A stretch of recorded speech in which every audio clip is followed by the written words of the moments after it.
أنا العبد الذي كسب الذنوب وصدته الأماني أن يتوب.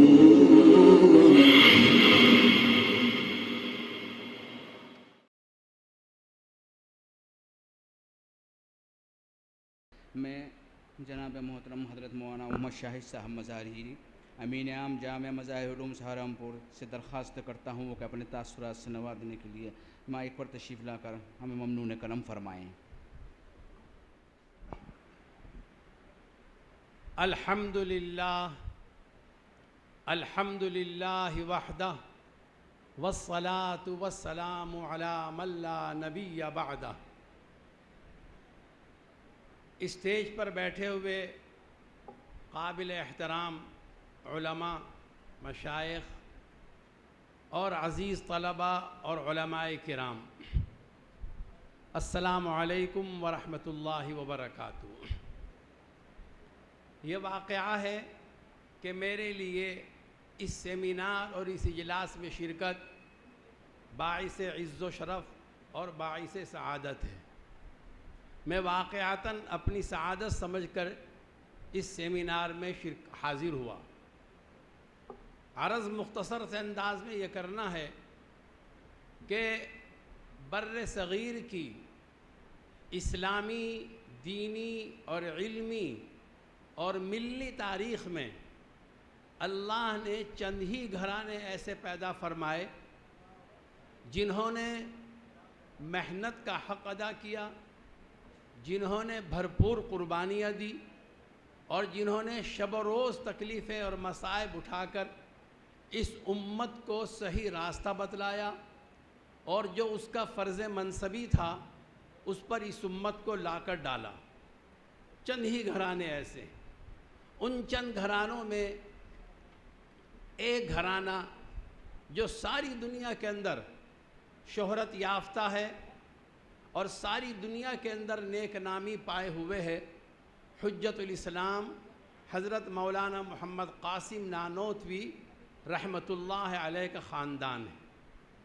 اور خود حضرت والا حضرت نانوتوی رحمۃ اللہ علیہ کی شخصیت مبارکہ ہے، اور ایسی جامع ترین شخصیت ہے کہ صدیوں میں ایسی شخصیتیں پیدا نہیں ہوتی ہیں. علم و عمل کا جامع تھے، علم و حکمت کا منبع تھے، زہد و قناعت کی وہ ایک زبردست اللہ کی طرف سے ایک علامت تھے، نشانی تھے. کتنی ہی صفات اللہ نے ان کو عطا فرمائی. اس سب کے علاوہ ذہانت اور ذکاوت ان پر ختم تھی. ایسی اللہ تعالی نے ان کو ذہانت اور ذکاوت دی، ایسا علم و حکمت ان کو عطا فرمایا، اور ایسی تقوی اور طہارت اور پاکیزہ زندگی ان کو عطا فرمائی کہ ان کے نقوش، ان کی برکتیں اور ان کا اخلاص آج 100 سال کے بعد بھی نظر آ رہا ہے. دیکھنے والے اس کو محسوس کر رہے ہیں. اور پھر اللہ کا فضل و کرم ہے کہ یہ سلسلہ اور آگے چلا. حضرت نانوتوی رحمۃ اللہ علیہ کا وصال ہوا، اور وہ اپنی بھرپور علمی، دینی، اسلامی اور ملی خدمات کا بدلہ لینے کے لیے اللہ کے حضور میں پہنچ گئے.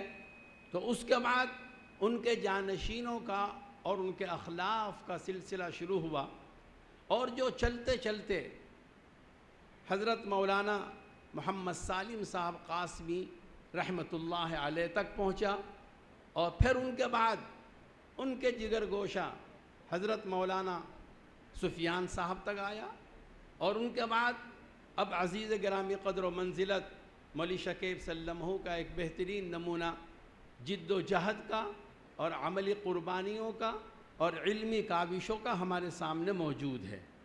اگر ان پورے خانوادے کی تاریخ پڑھ کر اگر قرآن پاک کی اس آیت کو پڑھ لیا جائے کہ شجرۃ طیبۃ اصلھا ثابت وفرعھا فی السماء، تو یہ آیت شریفہ، اس کی تلاوت، اس کا مفہوم اور اس کے معنی 100% اس خانوادے کے اوپر فٹ ہوتے چلے جائیں گے. اللہ جل شانہ عم نوالہ بڑی برکتیں عطا فرمائے. تقریر کے اندر تو وقت کا اندازہ نہیں ہوتا، آدمی بولتا چلا جاتا ہے، پتہ نہیں چلتا کہ میں کتنی دیر بولا۔ اس لیے میں نے سوچا تھا کہ مختصر سے تاثرات چند سطور میں لکھ کر اجلاس کے اندر پیش کر دوں گا، وہی آپ حضرات کے سامنے میں پڑھتا ہوں، چند منٹ کے وہ تاثرات ہیں۔ نحمدہ و نصلی علی رسولہ الکریم، اما بعد۔ خطیب العصر حضرت مولانا محمد سالم قاسمی علمی و عرفانی دنیا کی نابغہ روزگار شخصیتوں میں تھے۔ تقریر و تحریر کا بے پناہ ملکہ اللہ تعالیٰ نے ان کی ذات میں ودیعت فرمایا تھا، جس کی شاہد عدل ان کی بہت سی تصنیفات اور دنیا بھر کے متعدد ملکوں میں کی جانے والی علم و مطالعے سے بھرپور ان کی تقریریں ہیں۔ حضرت مرحوم ایک بہت بڑے باپ کے نامی گرامی فرزند تھے۔ ان کے سدا بہار علمی کارناموں میں دارالعلوم وقف دیوبند اور عملی کارناموں میں آل انڈیا مسلم پرسنل لا بورڈ کے حوالے سے ہر گوشہ اور ہر رخ سے کی جانے والی خدمات شامل ہیں۔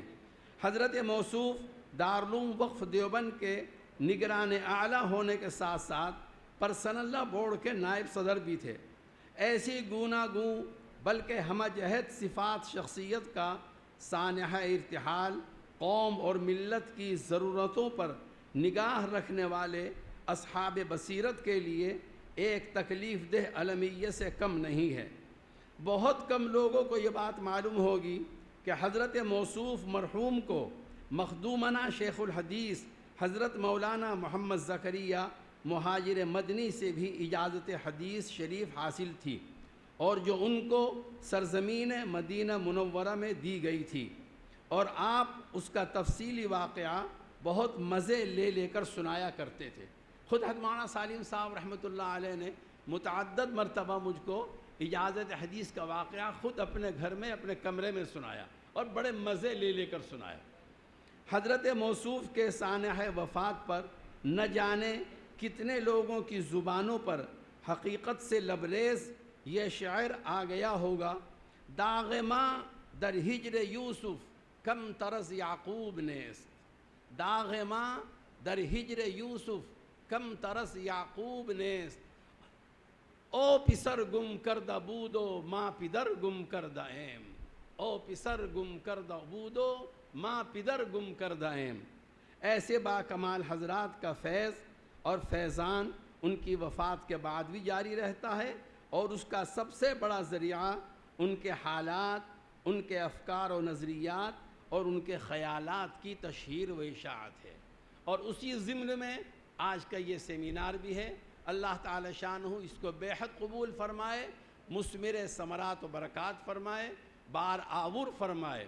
اور ابھی حجت الاسلام اکیڈمی کی جو علمی خدمات کا ایک منظر یہاں پیش کیا گیا ہے، وہ یقیناً اہل علم حضرات کے لیے اور اہل قلم حضرات کے لیے بے حد جاذب توجہ ہے، اور بہت زیادہ شوق اور دلچسپی کے ساتھ یہ کتابیں جو شائع ہو رہی ہیں یہ پڑھے جانے کے قابل ہیں۔ اللہ تعالی ہمیں اپنے اکابر کے اسوے پر زیادہ سے زیادہ عمل کی توفیق عطا فرمائے، اور ان کے نقش قدم پر چلنے کی توفیق ارزانی فرمائے۔ والسلام علیکم ورحمۃ اللہ وبرکاتہ۔